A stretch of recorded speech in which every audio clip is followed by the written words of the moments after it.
What do you say we talk about everybody's favorite subject, zucchini? It's zucchini season. If you guys like zucchini, you're probably growing it, and you might not even have to grow it because so many people grow it that they just end up giving it away. That's what I do. I mean, my kids don't eat very much zucchini. I enjoy it. I got I think I planted 4 plants here. I think.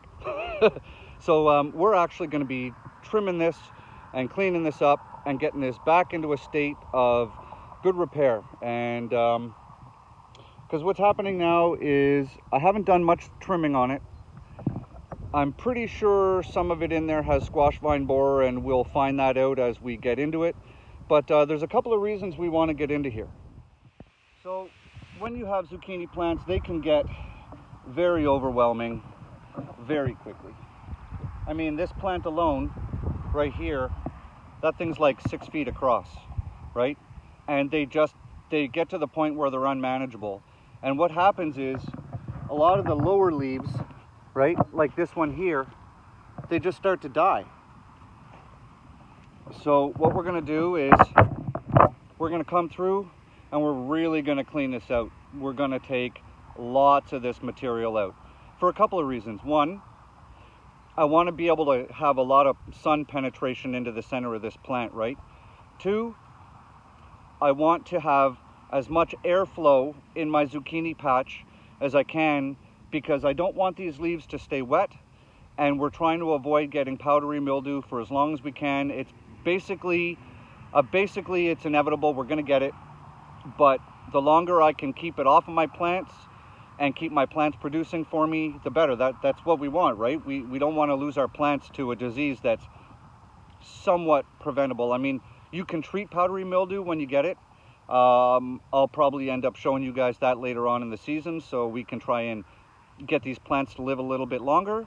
But we want airflow, right? And the other thing is we want the flowers, these big beautiful flowers, we want the bees to be able to find them.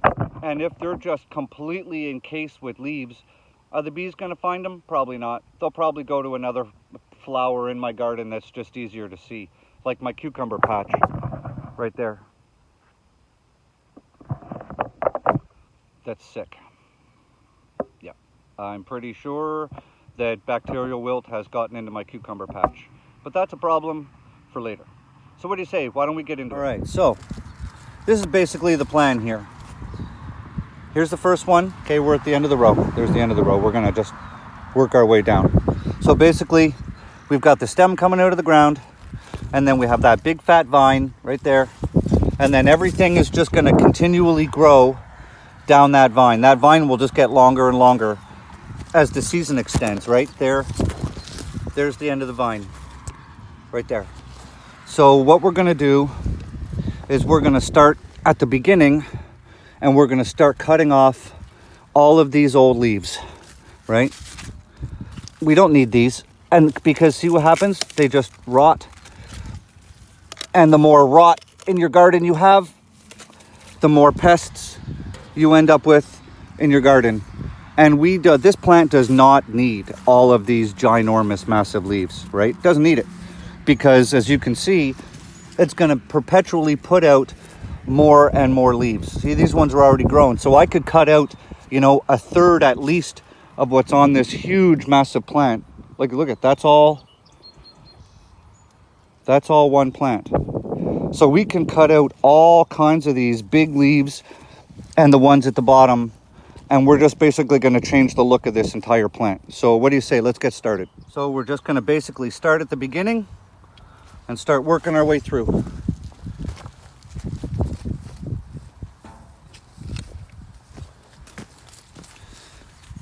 So we're going to start with anything that's yellowing, anything that looks unhealthy.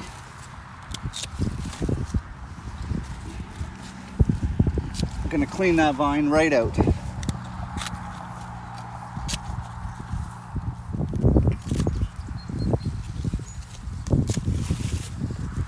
Get that all out of here.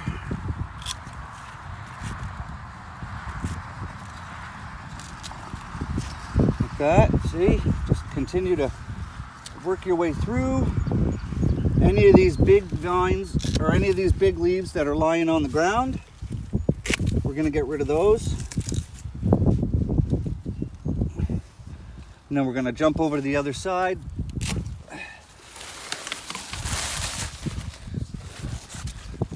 See, this is what happens when they're just lying on the ground. They just rot.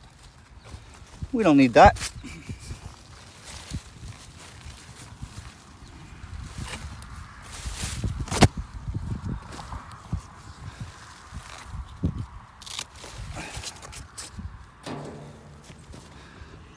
So we're just going to continue to come around the plant.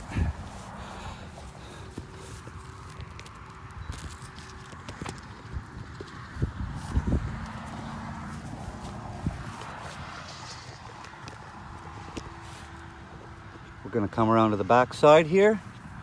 Just get right down below it all.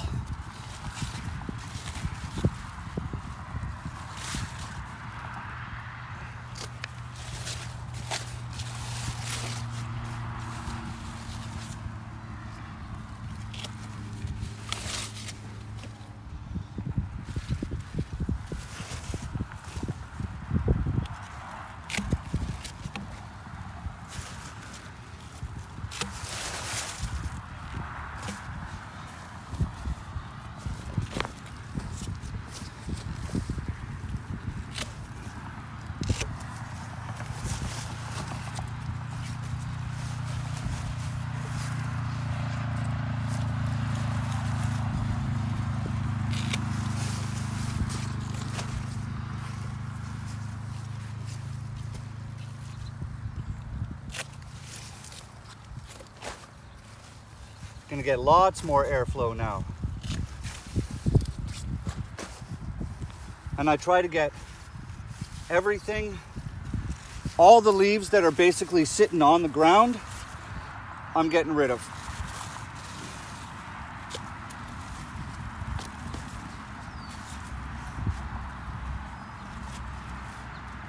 And any of the leaves that are getting really big, we're gonna get rid of those too.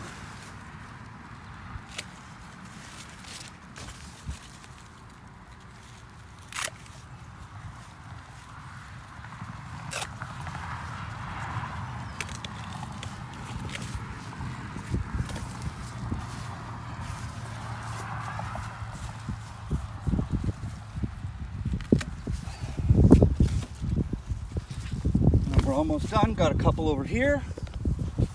Right. We're gonna get these last big ones right over here. And the other thing I failed to mention is I didn't really think this out too well, but this is an eggplant. So we gotta uncover that eggplant.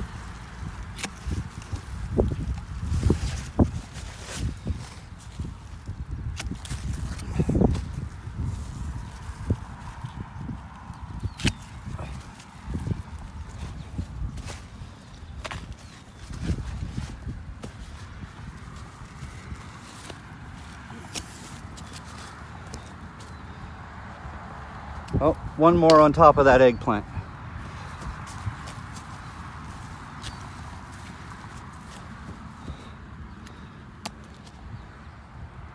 That's pretty good. I might just come back after and finish it up a little bit.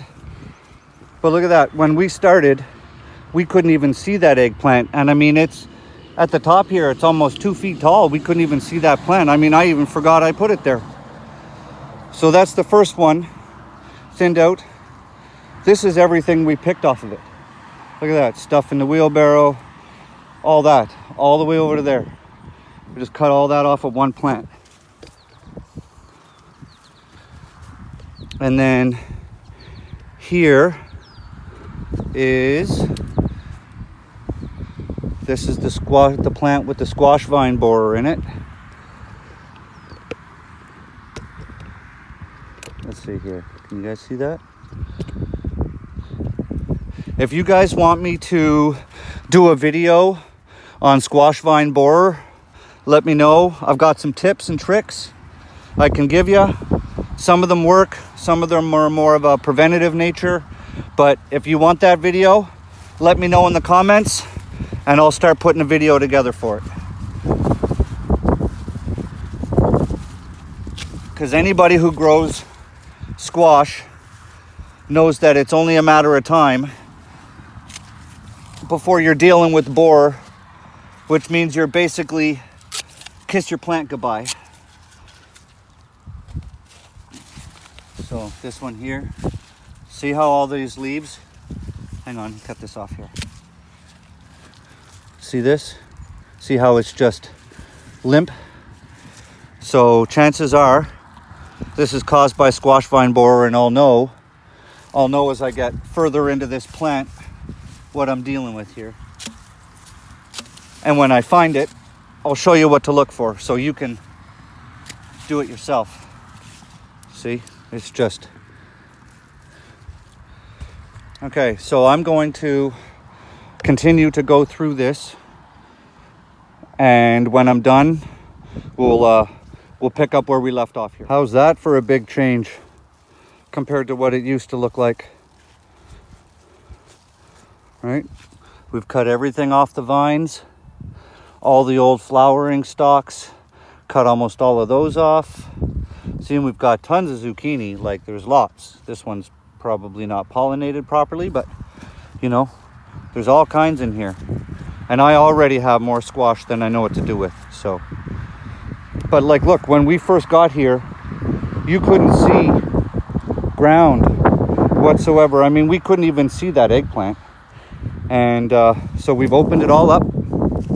And basically what we're gonna do is we're just gonna keep letting it grow from the end of the vine. And then as it moves forward, we're just going to continue cutting off the lower leaves on the vine as they just get too old and start getting sick and yellow and stuff. So this one had squash vine borer in it. Can't find any, but that's why all those leaves are all messed up. So there's damage somewhere, but I think the beetles have already eaten their way through whatever they were eating, and they've left the plant because I can't find any, which is a great thing, which means my plants will live a little bit longer. See? So get that out of there. So that's it for zucchini. Open them up, guys. Don't be afraid of cutting all those big leaves off. Your plant will be happier for it. And look at all the airflow we have moving through here now, right? It's not all dark and shadowy and, you know, all the rest of that. Now the air can just blow right through this patch and keep the disease at bay as long as possible. So maybe we can, that leaf's looking a little wonky. Maybe we can find that squash vine borer over here. What you're looking for is yellowy brown goop coming out of the stem, because the squash vine borer lays eggs on the stem, and then the grubs hatch and they dig their way into their stem and they just literally eat inside of it. They look like a big white maggot. So if I can find one, maybe not today, it doesn't look like I can find any, but if I do in the future, I will cut that branch open and I'll dig one of those out for you and you can see what it looks like. So this is my daily video on growing and trimming zucchini. I hope it helps. Found value in this, feel free to share it out. The more people that watch, the more people have healthier zucchini plants. If you're one of my non-subscribers, you should really hit that subscribe button. Most of my content is viewed by people who are not subscribed to my channel, so consider subscribing, give me a big thumbs up, and leave me a comment, okay? Have a great day. Bye, guys.